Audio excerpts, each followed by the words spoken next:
Hello and welcome to The Year We Started a Podcast. It's a podcast born phoenix-like from the ashes of last year's podcast. I am your co-host, Jeff.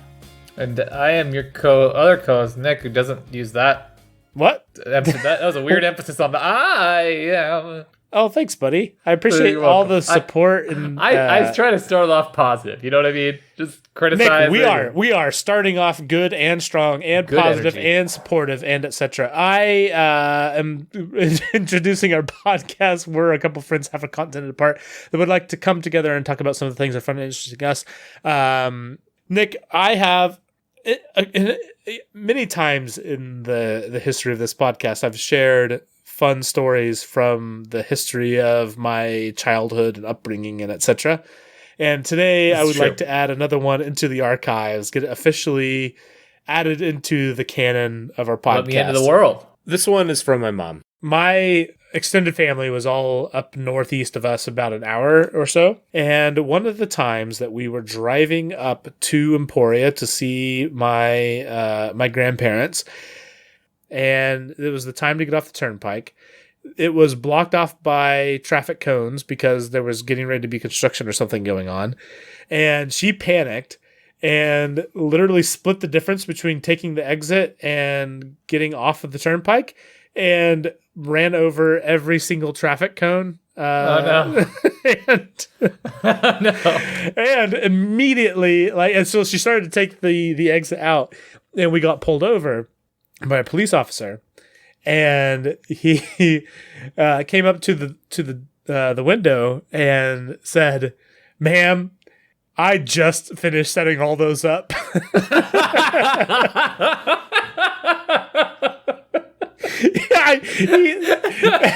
really good. There was no ticket. There was no reason other than I just need you to know. I just need you to know that I just set all these cones up, and you just took them all out.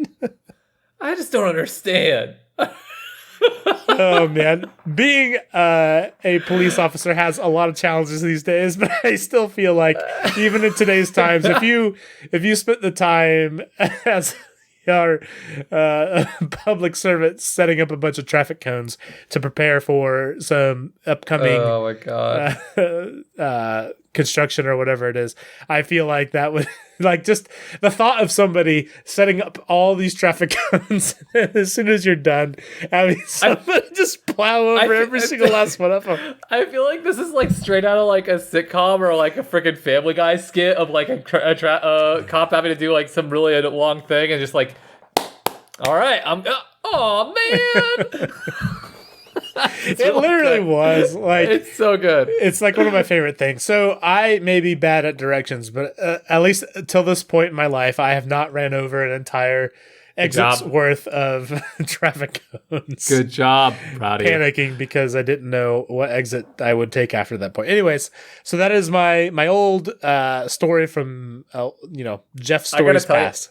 I gotta tell you, so I've been in the car with my parents growing up when my mother got 2 tickets, and both of them were from her doing something akin to that, the last second, I'm taking this exit, and I'm going way outside of the exit lane and stuff, and she's gotten caught on it twice.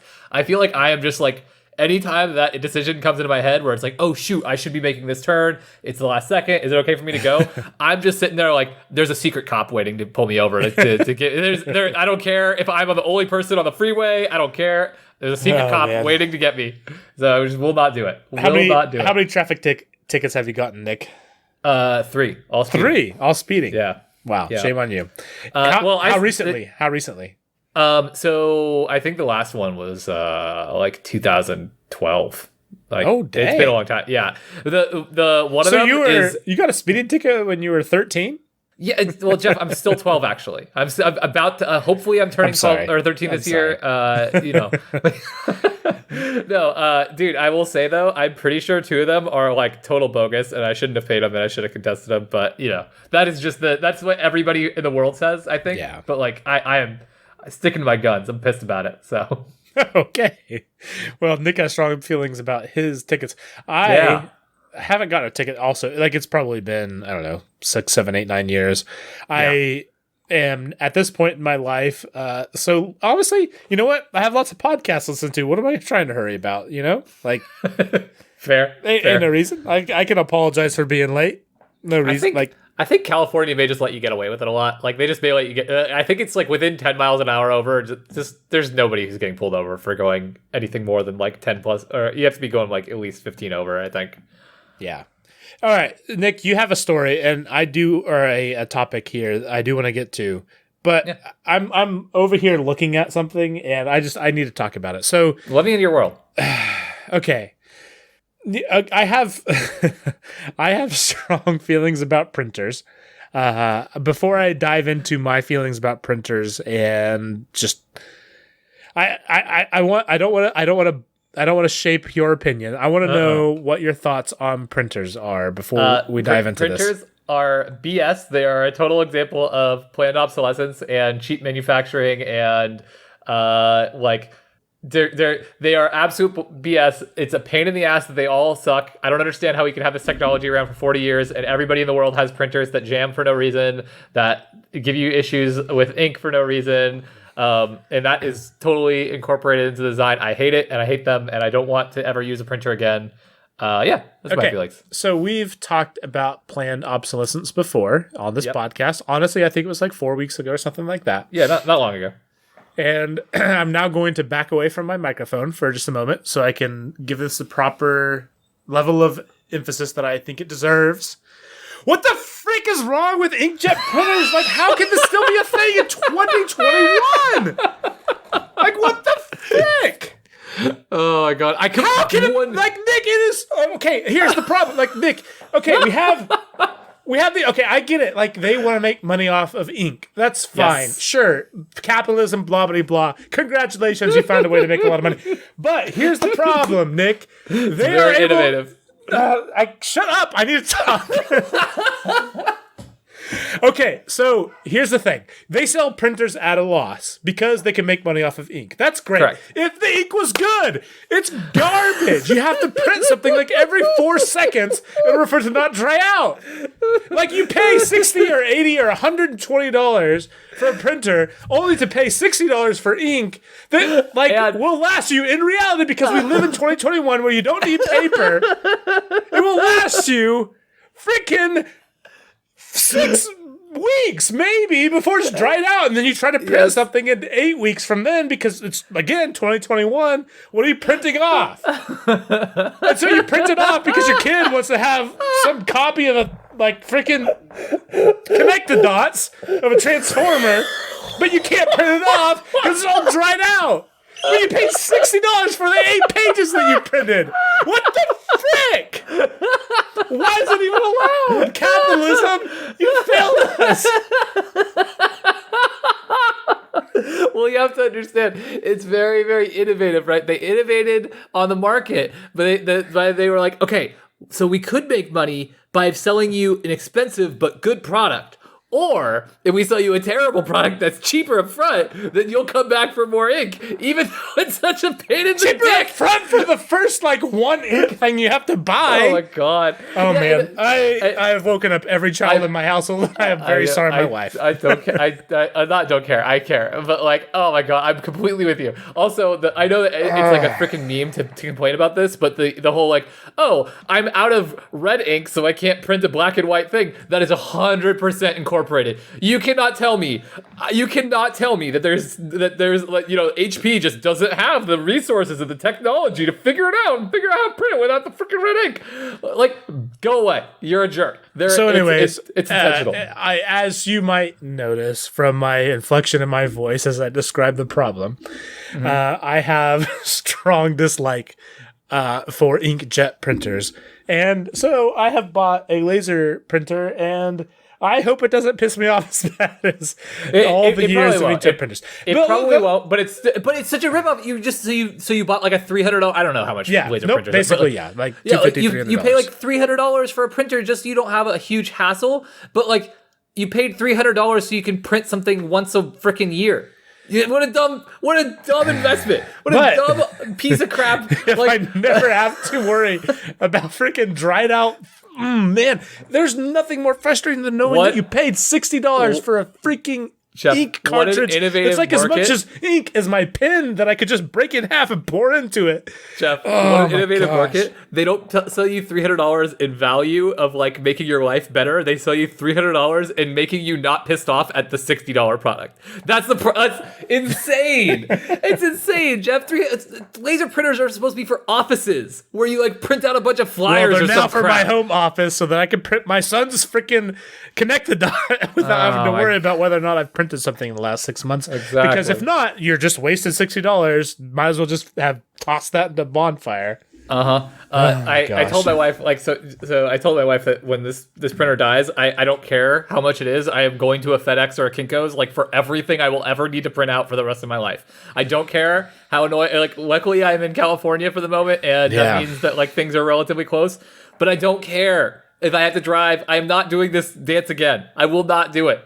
It just is the worst. It's the worst. Well, if you ever move to Kansas, you can just print it off on my LaserJet printer because, like, And you'll print it out at insane speeds, which matters because it's just crazy that they like advertise speed as a thing that I could give a flying flip about. All I want is to be able to print it off. Like it could take half an hour for all I care. I just want it to be reliably available to print the things without having to buy a new toner every 12 pages. There should be a spec sheet, and the spec sheet, like the specs that I want to see, are not like pages per minute or like pages per thing of ink. I just want to see migraines per print. Okay, and the lower the migraines per print, the better the product. That is what I care about.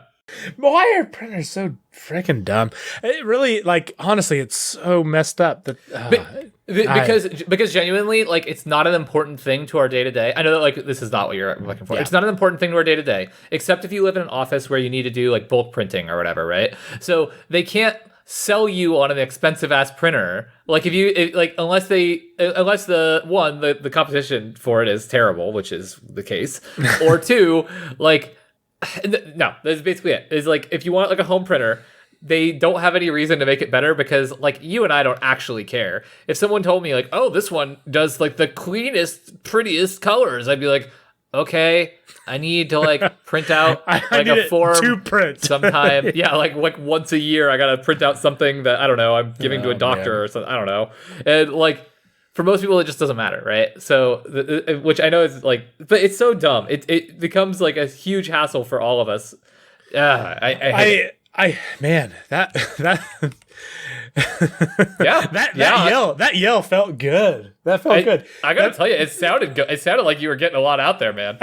I feel like based on the wavelengths, I should have backed up a little bit more, but like it's whatever. I'm sorry how much I peaked the audio, but I feel like I peaked it about the extent that a person should for having to spend $300 to fix a problem so that you didn't have to worry about it anymore. Like, I feel like that's fair. You know what? Yeah. I'm sorry, eardrums, but like that needed to happen. I feel better.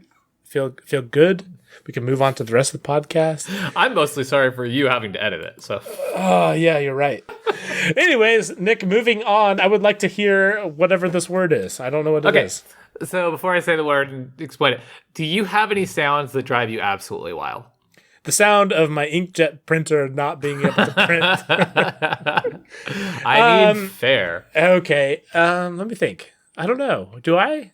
Is there like a commonly thing that I should have answered that with? I mean, like, so for most people, it's something that's a very repetitive sound that is like average everyday thing, like the sound of someone clicking a pen or chewing. Are the big ones? My big things of noises I don't like or sounds I don't like are so number one, chief among them is somebody scraping a fork on a plate. Yeah. 0 out of 10 on that. I can't stand that. And then anything like, I think I've said on the show before, but like teeth stuff, I don't do good. So like anybody, like if I saw somebody scraping something on their teeth, like I just, nope, not that either. Not fun. Yeah, honestly, it very much feels the same either way. Like teeth stuff or scraping a glass plate or porcelain plate. Like, not feeling it. But those are my things. I don't like those things at all. Totally. So I would hazard a guess that you do not fit in this demographic. So there is a condition called misophonia. And misophonia is a condition where you have extreme or adverse reactions to certain sounds. And so this is when people say like, oh, that sound drives me crazy or whatever. They may be talking about misophonia. It's like very vague and hard. It's not a thing that is incredibly well studied, but I read a couple articles about it this week, and mostly because of my dear wife, who really, really loves the sound of me chewing anything. She loves it very, very much. And by loves it very much, I mean sometimes I have to learn to like chew very slowly and quietly and deliberately. So don't superimpose that on this part of the podcast like I did the rain stuff last week. The rain stuff, very cool. Fit the vibe. Maybe not chewing the vibe things? We're going for. Not that so much. The chewing sound vibe is probably not the vibe we're going for. Fair enough. But so the reason I think this is interesting is that it's not just a case of someone being like irritable. It is literally a part of your brain causing a fight or flight reaction. It is causing like a panic reaction, and it can have like a very big range of what's the word I'm looking for, of effects, or the response can have a very big range from just like mild annoyance to outright fear and panic and desire to hurt someone to make it stop. Is that what I feel when I hear you clicking your mouse when we're no, when I'm that's doing just the edit? That has more to do with me being an awful listener and awful podcast host that helps you by like not listening to you for 31 whole episodes. Can you hear this? I hope you can hear this. Hey Nick, I can. Oh, good. But no. So what I think is it's a very interesting like topic, but it's not a very well researched topic. However, this month there was a little a study done that made some breakthroughs with it, and the reason that and for your sake, I had this with markers to like make this a little more personal. I had this with markers. Really? I cannot stand the sound of markers. Like the sound of markers drives me absolutely like markers batty. on a whiteboard or no, just or not really on a whiteboard, on paper. On paper? Yeah, like I love that sound though. It's so good. It hurts me. It gives me anxiety and headaches, and it makes me want to leave rooms. I've never owned markers or never used markers on anything. I used to get like made fun of and crap for like overreacting and stuff, and I probably was. I was probably a dramatic kid and whatever else. But like it absolutely makes me. It's like the most anxious feeling that a single thing that an experience can make me is just markers. And it's not anything else, so I'm sure I'm not like a severe case or anything, but something like 6 to 20% of people have this condition, have very extreme reactions to just everyday sounds. This paper that I read, which I thought was, or not paper that I read, the paper that was published, the article that I read about it, Dr. Kumar also revealed that the team's research suggested misophonia could also have visual triggers, have found a similar pattern of communication between the visual and motor regions. Is there any visual thing that makes you go crazy? I didn't have any of this offhand, and Jen didn't have any of these offhand when I asked her. No, not really. No, totally. I mean, it sounds like you're probably not in that 6 to 20 or whatever. So it's an interesting little article because it's kind of the first time that this has been given some serious research. There's literally like support groups and stuff, and there's doctors who will help you cope with it. But we now have a little bit more understanding of why this happens, and it's basically that there are two parts of the brain that are linked more strongly for people who have misophonia, which is the auditory cortex and the motor areas related to the mouth, throat, and face. And so the auditory cortex is responsible for processing sound. The motor cortex is involved in controlling movements. And one of the things they said was, for misophonia sufferers, there's good news. Dr. Kumar says there's also a way for people to deal with the condition by themselves, revealing, quote, some people with misophonia can lessen their symptoms by mimicking the action generating the trigger sound, which might indicate restoring a sense of control. And it's basically your body being upset that like this sound is happening, but it's like out of your motor controls and it's not occurring for the right reason. And to me, which is kind of like a very weird thing to cause a fight or flight response, but okay. And yeah, I don't know. There's not too much more to it. I just was like wondering if you had this, or if I'm just the weird freak in this situation. Maybe, but I do want to know. So there is I have some nicer headphones that I wanted to like look at from Reddit what they listen to try to like gauge how good the headphones are. And this was a particular one that got that is a popular one that gets tossed around on the old Reddit. So I'm curious though, because it does definitely feel like it might qualify as a thing. If you're willing, Nick, I would be curious to hear your thoughts on, does this like make you cringe? Like you don't have to listen to it very long. No. Hold on. I just like you only like 10 seconds or 15 seconds in. That's all you have to go. Okay. Here, I'm starting it now. Oh God, yes. Jeffrey. So that sort of thing. Yeah, no especially the first 2 or 3 seconds. Like it got a little bit better after that. But it doesn't sound as much like Marker after the first couple. But like the first one, like I literally got chills, Jeff. That's rude. Man. That's so weird. I know that legit bothers you. That's so crazy. Yeah. And I don't have any of the other ones. Like so I don't know if this is like explicitly me or what. But Jen, I think definitely has it. She goes nuts from any like super repetitive sound. Keyboard clicking is another one for people like this.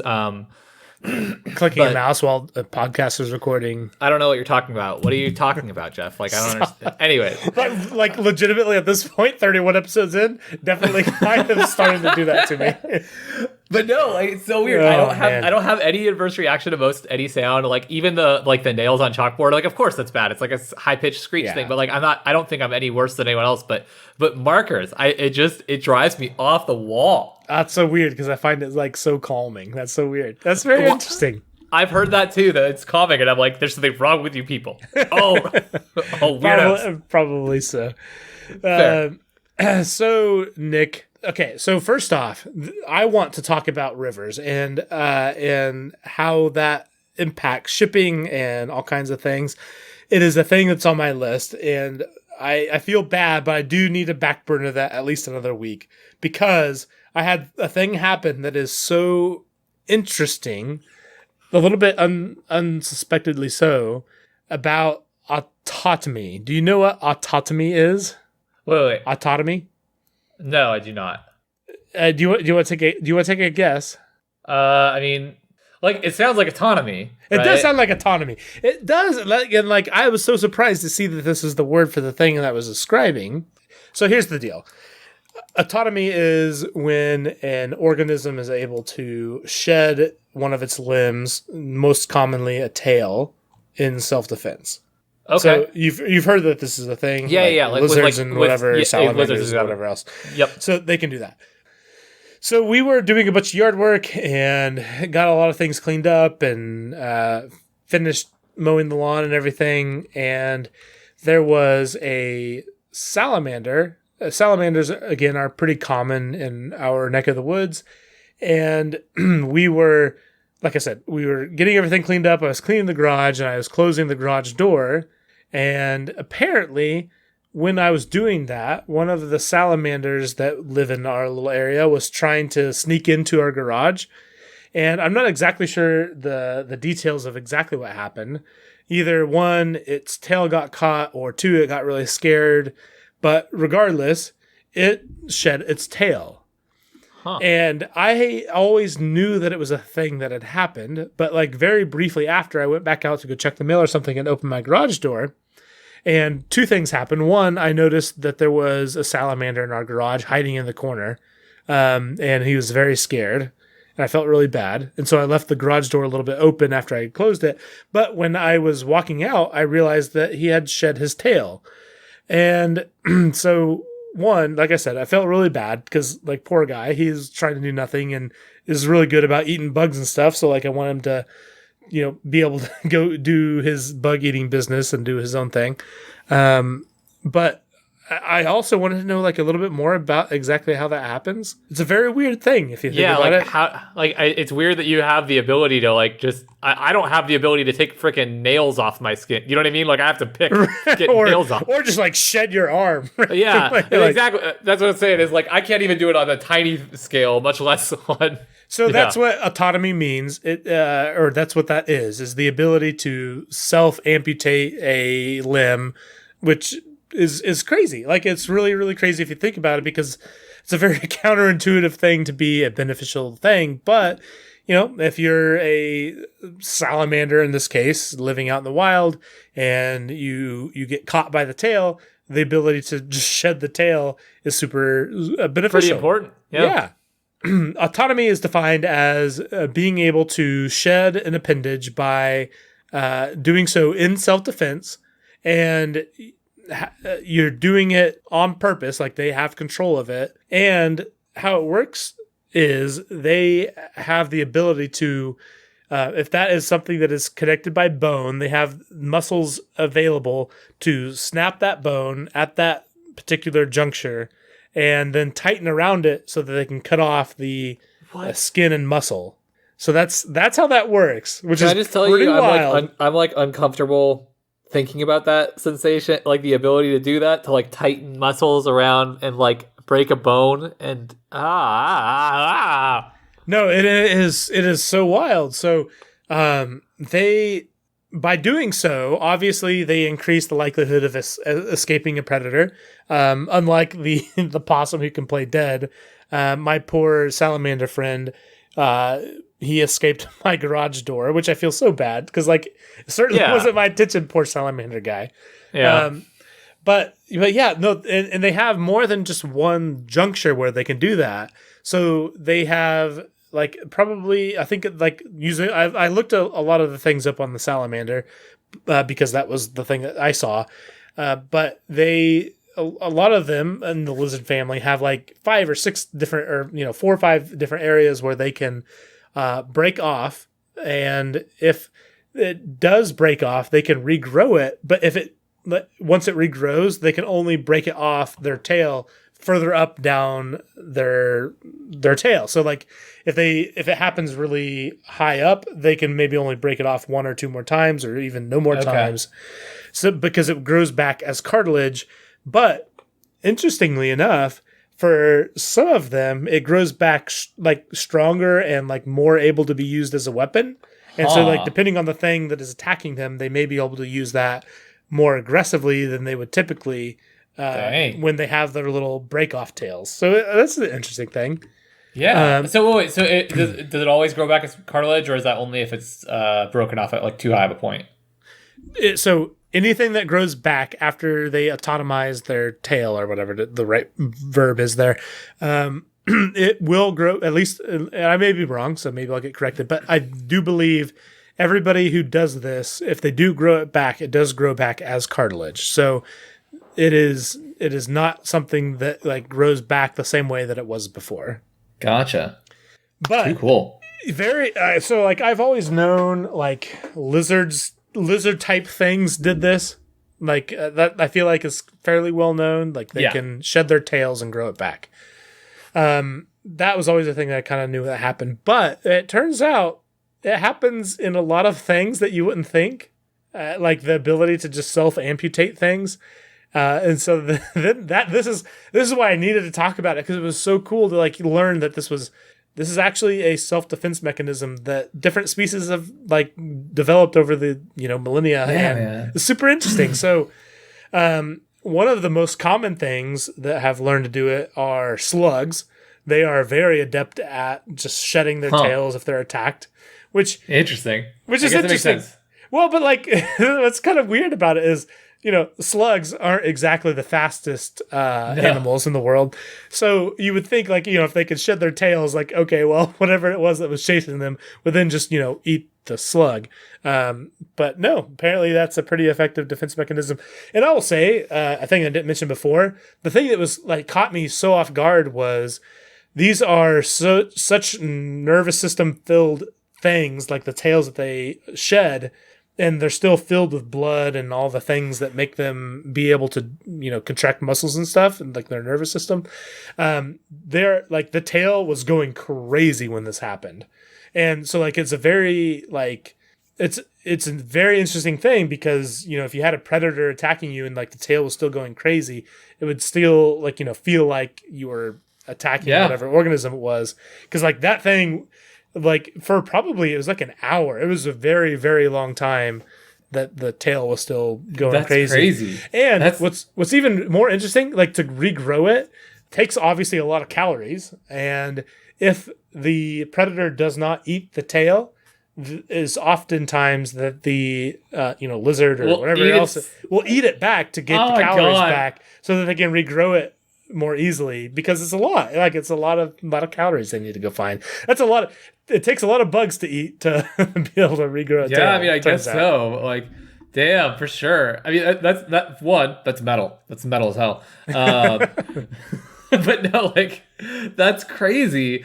So the slug point, I guess that makes sense because they don't have as much like bone and crap, right? Like, I don't actually know. Like, do slugs have a skeleton at all, or is slugs one of the animals without a skeleton? I don't think so. I think they are like fancy worms. I don't know. Yeah. I'm not exactly a slug.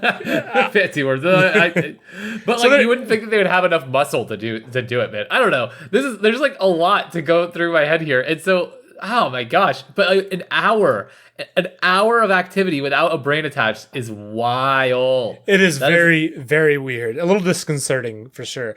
And like, I didn't even know that before I started doing the research on it. And then I wanted to leave it there in case salamander guy wanted to go get his tail. He ultimately did not, but he did escape. He's out of our garage. I made sure that he escaped happily. So he's good. Somewhere without a tail. I feel bad. I hope you find lots of bugs and whatever.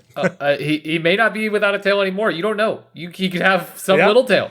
They do take about a few weeks or a month or so to regrow it. So he'll have some kind of tail, assuming he can find enough food to feed that. That's crazy, dude. Other things that can autotomize their appendages. I'm using this as a verb as if I know what that actually is a thing that I can do. I instantly liked it. Autotomize. Yeah, I was like, that was smooth, Jeff. The first time, especially, you were like, oh. Yeah. I know what I'm talking about. This is a thing. I know what I'm doing. Like, I feel like you'd say that, and it sounds to me like when you listen to like a scientific expert talking about a topic, that when they start to go into that level where it's like, okay, I'm no longer dumbing it down for the idiots at home. I'm talking to other experts out there because this question called me out or whatever, and you're like, oh, this guy's way smarter than me. That's how I felt when you said autotomize. I was like, oh, I'm sorry, I gotta pay attention in class now. Okay, so speaking of people that are way smarter than us, Nick, yes. Do you know who Zay Frank is? No. Okay, so nudibranchs are another animal that can autotomize, assuming that's a word, and I'm going to circle around back to this one here in a second, but nudibranchs are interesting. But like I said, we'll move on. So crabs, interestingly enough, are able to shed their claw arms if they get caught, which isn't really great for the crabs because like that's a big defense mechanism for them, their ability to have claws. That seems more critical than the tail. But it's better than dying, so... True. So they can do that. And then also, there's a number of spiders that can just shed legs if they get attacked by, like, a wasp or a bee or something like that. Like, they can just shed their legs if they get attacked by something with venom that is poisonous to them. They just call that good, and they just call that leg a loss and move on. Which, they have a lot of legs to spare, so it's all good. Dang. Okay, so back to Zay Frank and nudibranchs. Can we go back one more time just to say that is also metal? Like crabs, like dude. It is pretty metal. Nature's wild. Sure. Nature's wild. I'm impressed by other animals. Why don't we have these kind of cool things? Why can't I just grow back an arm? Sucks. Right. Anyways. Right, yeah. You just get held in basketball or football or something, you shed your arm, and then 3 weeks later, 4 weeks later, you just have a new arm. No big deal. It's only really a good call if it's like game 7 of the finals and it's the last play. Exactly. You're taking yourself out for a few weeks, but I mean, it's worth it. Oh my gosh. So Zay Frank, there is no better video on nudibranchs than Zay Frank's video on nudibranchs. And to explain even who he is going to take half a second. And I think it's worth it though, because the video is so stinking good, but it's even more good if you understand who he is. So let me into your world. Okay. So Zay Frank was one of the original video blogger people. And honestly, to say that he was one of the original, he was the original video blog people. He was the first person to turn like before him, like before back in the day, there was like blogging, but he was the first person to do that on YouTube, and which you'll be able to know in 2006. So it doesn't get much earlier that in YouTube days. He created his channel, Zay Frank 1 or whatever it was. And so he had a show called The Show with Zay Frank. And he gave, just commentary on the things of the day or user contributed things or things that he found interesting. Real quick, I hate to interrupt when you're giving me a big explanation, but I gotta say it is like a power move to call your thing The Show. The same thing with there's a band called The Band, and they're a pretty good band, and I'm just like, you gotta like, dang, one, no one else thought of this before them, and two, like. I mean, that's just very iconic, right? Like, if your name is The Band or The Show, you got it. You got it unlocked. It's like, you know The Show? I mean, he legitimately was the father of vlogging as a thing that existed. So freaking... So it's appropriate. It's appropriate. Like, he deserves to call it that. Like, I mean, if there's anybody that can call their thing The Show with Zay Frank, like that, he was the person that could do it. Anyways, so... he did his thing. It was a daily show. He did that for, I don't know, a handful of years. Got really, really popular back in the early days of YouTube and the internet. And like I said, like as a person that was like a father of the genre, obviously was really, really big during that time. And then decided that he no longer wanted to be a part of that. And so like kind of exited the internet scene for a very, very long time. Which, that's... It's a weird, very complicated thing, and to be one of the most popular people back in the day, and to have that unexpectedly turn into a whole deal, and then an entire genre of profession generate from a thing that you started, like that would probably be a very challenging thing. But anyways, so he exited the scene for like it was like 10 years, and just recently restarted uploading videos, and they are flippin' phenomenal. Like amazing things. And one of them are about the nudibranch. And but like, honestly, you look up Zay Frank on YouTube, anything that he's done recently, 10 out of 10 recommend. Freaking the best. Like, it is no doubt why he was so successful early on. He's a pioneer in the genre. So go check it out. It's so weird because he has like TED Talk stuff from like back 14 years ago, like back in the days that like wasn't even a thing that people even knew was a thing that mattered. It was like, oh, this is like where people put those random, like sports compilation things. That weird website with the sports compilation things. 2007, like YouTube was nothing, right? It was nothing. Barely anything. It was nothing. All right, Nick, well, we should probably call it good here. We are actually off to go record our Patreon-only podcast the year we started another podcast, which, in all fairness, is basically an NBA podcast at this point for the next couple few weeks, Nick. We've got to talk about some basketball to keep Nick happy.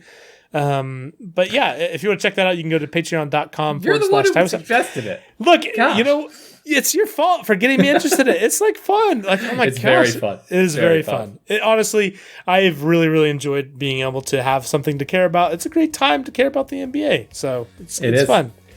Anyways, you can also check us out at TiWasap on Twitter, Facebook, Instagram, TikTok, YouTube, basically anything other than Snapchat. You can also check us out at TiWasap.com to get links to all those things.